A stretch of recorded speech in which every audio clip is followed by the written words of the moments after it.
Welcome back to Quack Fab. In today's episode, I detail the modifications I made to the inside of the cab to accommodate the stock floor body drop, which is not exactly stock anymore. When you body drop a truck, the engine and trans remains in the stock location. That means that the clearance above the trans is reduced. So I had to cut a slice down the length of the trans tunnel and pivot it back, and I wedged a piece of wood in there to hold it roughly in place. And I ran my hands between the trans and tunnel to verify sufficient clearance for movement and heat dissipation. Once I was satisfied with the clearance, I used some paperboard to make a template, cut out some 18 gauge metal, and welded it in place. I made another tab for the passenger side and welded it in.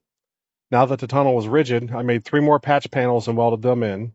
Then I did the same on the driver's side. Next, I turned my attention to filling in the large section to connect the floor, tunnel, and firewall together. I then made a filler panel for the passenger side. The passenger side one was a little more difficult. Not only was the bend at a weird angle, but the wall section here had to be bent in the opposite direction, making it concave. And all of this needed to fit under the HVAC box. I did have to cut the corner of the HVAC box to make it fit. My next 2 modifications weren't technically necessary, but I did them to create more interior room. Just actually shortened the steering wheel shaft a few inches so that the steering wheel would be further this way. And how we did that was where it meets up in here, we cut it off. It's like a little collar. We cut the collar off and slid it down and welded it back on. And then we also, right here, these little lugs are for these bolts to bolt into. We cut those off and slid them forward because they were back here where these holes were right here. So that's how far we've moved the steering wheel in. These sections here were humps previously, and if I was sticking with the factory bench seat, I wouldn't have modified them. So I cut the humps out and made them into pockets so my bucket seats could be mounted about 4 inches lower and 6 inches further back. I installed these BMW power heated seats. So right now I got them hooked up to M12 battery just so we can adjust them. The next modification I tackled was the holes I cut into the firewall for the tire clearance when the truck is aired out. I got both fenders removed. I got the steering column removed. I got the heater box removed. Also, we can get clearance to this stuff. So, pitter patter, let's get at her. First thing I'm gonna do is clean up all the edges around here so I got good metal. When you're cleaning up your edges, you want to use like just a fiber disc, not a grinder, because this metal is already thin. You don't want to make it thinner by grinding on it. This just removes the paint, makes it clean metal.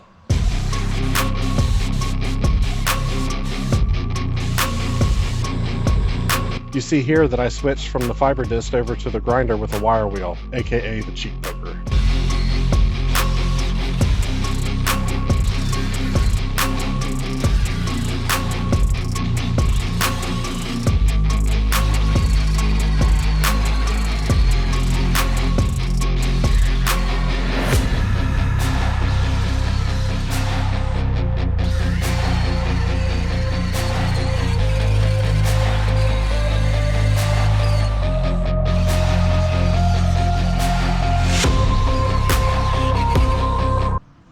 If you've never smelt melting seam sealer, it's not the most pleasant smell.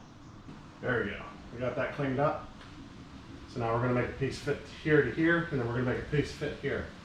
This piece over here, I'm going to overlap it, just like this one is, just to make it look factory-ish. Plus it'll give me 2 V's to weld into on this side instead of flats. Instead of trying to hit it straight on the flat. So we grab our tape measure. We got from that edge, let's say 8 7/16. That edge, 9/16. So if we did 7/16, it would have a gap. Apparently my calibrated eyeball is off by 1/8 from here to here. Sure, we're going to do it on the shorter one, and then we're going to match up to this, and whatever's crooked on this side really don't matter. It's blocked by the fender. So, also need length. So when you measure, so you don't measure straight here to here, that'll give you 15 inches. But then when you put it in, and it's bent, you're going to be off by a ½ inch. So it looks like we need about 15.5 inches. And we'll go a little bit past that, like a 1/16 or so, because you can always grind a little bit off. It's difficult to add a 1/16 of metal back in or try to jump gaps. Now that I have my measurements, I cut my filler panels out of some 18 gauge metal.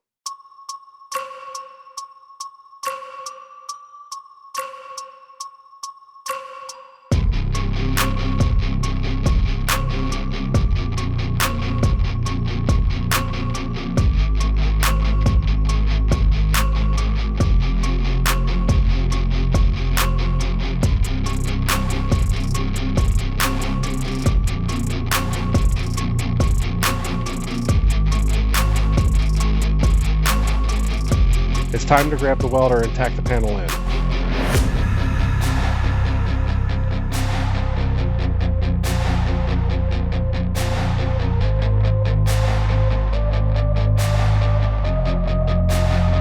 Now that the panel is tacked in place, I use my body hammer to fine-tune the metal for a better fit.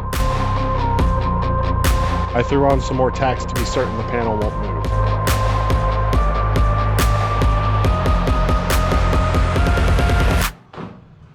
Well, there's the first part. Now all we got to do is do some cardboard aided design, CAD, for those of you all who are laymen, and just make a piece that'll fit in here. Now I've showed you this before and I got in trouble from the CAD community, and because this is a very closely guarded secret.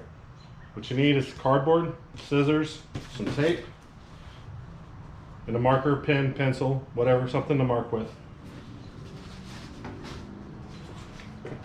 Just don't tell anybody I showed you all this stuff.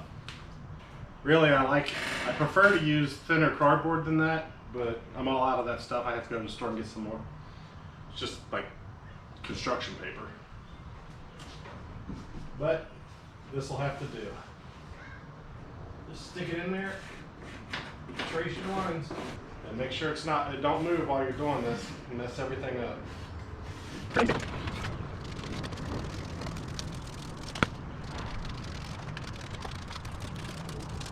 There's my shape. Check it to make sure it fits. Perfect. Now when I trace it on the metal, the line, I want to cut inside that line and make sure I get my piece a little bit smaller. Gives me something to weld to and it don't overhang. Or you can trim it off like I did, like that one. Now I get to use my tape. I figured I'd give you all a bird's eye view of my bald spot while I take care of this.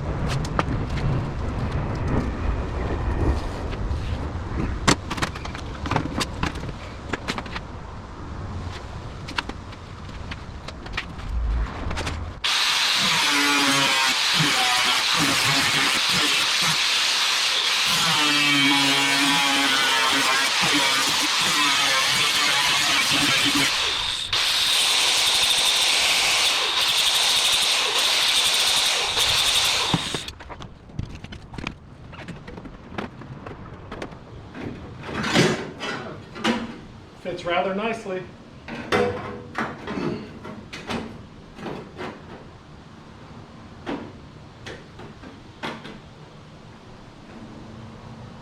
Almost like I made a template before I did this. Now that everything is tacked in place, it's time to throw in some earbuds and watch highly caffeinated Rick stitch it in completely.